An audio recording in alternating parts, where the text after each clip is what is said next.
Hi friends, welcome back to Priyanka ಅಡುಗೆ ಮನೆ channel. ನಾನಿವತ್ತು ಕರ್ಬೂಜದ ಹಣ್ಣಿನ ಜ್ಯೂಸನ್ನ ಹೇಗೆ ಮಾಡೋದು ಅಂತ ತೋರಿಸ್ಕೊಡ್ತಾ ಇದ್ದೀನಿ. ಸೊ ಮೊದಲಿಗೆ ನಾನಿಲ್ಲಿ ಕರ್ಬೂಜದ ಹಣ್ಣನ್ನ ತೊಗೊಂಡಿದ್ದೀನಿ. ಸೊ ನೆನಪಿರಲಿ ಫ್ರೆಂಡ್ಸ್, ನಾವು ಎರಡು ಕರ್ಬೂಜದ ಹಣ್ಣನ್ನು ತೊಗೊಂಡಿದ್ದೀನಿ. ಸೊ ಅದರಲ್ಲಿ ಒಂದೂವರೆ ಕರ್ಬೂಜದ ಹಣ್ಣನ್ನು ನಾನು ಸ್ಲೈಸ್ ಮಾಡಿಕೊಂಡು ಮಿಕ್ಸಿ ಮಾಡಿಕೊಂಡು ರುಬ್ಕೊತಾ ಇದ್ದೀನಿ. ಸೊ ಇನ್ನು ಅರ್ಧ ಕರ್ಬೂಜದ ಹಣ್ಣನ್ನು ನಾನು ಸಣ್ಣದಾಗಿ ಕಟ್ ಮಾಡಿಟ್ಕೊಂಡು ಎತ್ತಿಟ್ಕೊಂಡಿದ್ದೀನಿ. ಸೊ ಇಲ್ಲಿ ನಾನು ಸಾಬುದಾಣೆ ತೊಗೊಂಡು ಒಂದು ಚಿಕ್ಕ ಬೌಲ್ನಷ್ಟು ಸಾಬುದಾನ ತೊಗೊಂಡು ನೆನೆಸಿಟ್ಕೊಂಡಿದ್ದೀನಿ. ಸೊ ಚಿಕ್ಕದಾಗಿರೋ ಸಾಬುದಾನ ಆದರೆ ನಿಮಗೆ ಬೇಗ ನೆನೆಯುತ್ತೆ. ಜೊತೆಗೆ ಒಂದು 2 ಟೇಬಲ್ ಸ್ಪೂನಷ್ಟು ಸಬ್ಜಾ ಸೀಡ್ಸ್ ಕೂಡ ನೆನೆಸ್ಕೊತಾ ಇದ್ದೀನಿ. ಸೊ ಅದಾದ ನಂತರ ನಾನು ಇಲ್ಲಿ ಒಂದು 4 ಬಟ್ಲದಷ್ಟು ಅಥವಾ ಒಂದು 4 ಬೌಲ್ನಷ್ಟು ಮಿಲ್ಕ್ನ ನಾನು ಬಿಸಿ ಮಾಡ್ಕೊತಾ ಇದ್ದೀನಿ. ಸೊ ಅದರಲ್ಲಿ ನೋಡಿ ಇಲ್ಲಿ ನಾನು ಕರ್ಬೂಜದ ಹಣ್ಣನ್ನು ಈ ಥರ ಸಣ್ಣದಾಗಿ ಪೇಸ್ಟ್ ಮಾಡ್ಕೊಂಡಿದ್ದೀನಿ, ಜ್ಯೂಸಿ ಥರ ಮಾಡ್ಕೊಂಡಿದ್ದೀನಿ. ಸೊ ಅದಾದ ನಂತರ ಇಲ್ಲಿ ಹಾಲೇನು ಬಿಸಿ ಮಾಡ್ಕೊತಾ ಇದ್ದೀನಲ್ಲ, ಸೊ ಅದರಲ್ಲಿ 1/4 ಕಪ್ನಷ್ಟು ಸಕ್ಕರೆನ ಹಾಕ್ಕೊಂಡಿದ್ದೀನಿ. ಜೊತೆಗೆ ನೆನೆಸೆತ್ತಿಟ್ಕೊಂಡಿರೋಂಥ ಸಾಬುದಾನಿ ಕೂಡ ಹಾಕ್ಕೊಂಡು ಕುದಿಸ್ಕೊತಾ ಇದ್ದೀನಿ.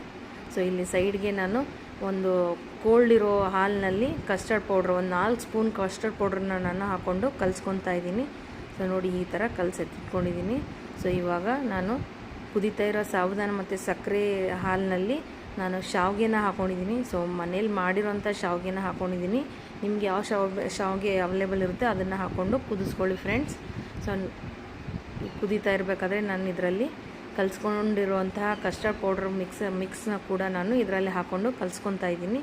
ಸೊ ನೋಡಿ ಈ ಥರ ಆದಮೇಲೆ ಅದನ್ನು ತಣ್ಣಗಾಗೋಗಿ ಬಿಡಿ. ತಣ್ಣಗಾದಮೇಲೆ ನಾವು ರುಬ್ಬಿಟ್ಕೊಂಡಿರೋಂಥ ಮಸ್ಕ್ ಮೆಲಾನು ಪೇಸ್ಟ್ ಏನಿದೆ, ಸೊ ಜ್ಯೂಸ್ ಏನಿದೆ ಅದು, ಮತ್ತು ಸಬ್ಜಾ ಸೀಡ್ಸು, ಕಟ್ ಮಾಡ್ಕೊಂಡಿರೋಂಥ ಡ್ರೈ ಫ್ರೂಟ್ಸು ಮತ್ತು ಕಟ್ ಮಾಡ್ಕೊಂಡಿರೋಂಥ ಕರ್ಬೂಜ ಹಣ್ಣಿನ ಪೀಸಸ್ ಕೂಡ ನಾನು ಇದರಲ್ಲಿ ಹಾಕ್ಕೊಂಡು ಮಿಕ್ಸ್ ಮಾಡ್ಕೊತಾ ಇದ್ದೀನಿ.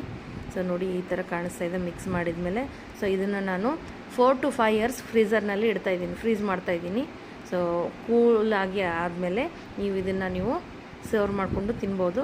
ನಾನು ಅದರಲ್ಲಿ ಇದಕ್ಕೆ ಸ್ವಲ್ಪ ಟೇಸ್ಟ್ ಬರಲಿ, ಚೆನ್ನಾಗಿ ಅನಿಸ್ಲಿ, ಈ ಥರ ಬೇಸಿಗೆ ಇರೋದ್ರಿಂದ ಕೂಲಾಗಿರಲಿ ಅಂತ ನಾನು ಇದಕ್ಕೆ ಐಸ್ ಕ್ರೀಮ್ ಕೂಡ ಮಿಕ್ಸ್ ಮಾಡ್ಕೊಂಡಿದ್ದೀನಿ. ನಿಮ್ಗೆ ಯಾವ ಫ್ಲೇವರ್ ಐಸ್ ಕ್ರೀಮ್ ಇಷ್ಟ ಇರುತ್ತೋ ಆ ಫ್ಲೇವರ್ ಐಸ್ ಕ್ರೀಮ್ ಮಿಕ್ಸ್ ಇಟ್ಕೊಂಡು ಅದ್ರ ಮೇಲೆ ಸ್ವಲ್ಪ ಗಾರ್ನಿಷಿಂಗ್ಗೆ ಮತ್ತು ಟೇಸ್ಟಿಂಗೋಸ್ಕರ ಟೂಟಿ ಫ್ರೂಟಿ ಕೂಡ ಆ್ಯಡ್ ಮಾಡ್ಕೊಂಡಿದ್ದೀನಿ.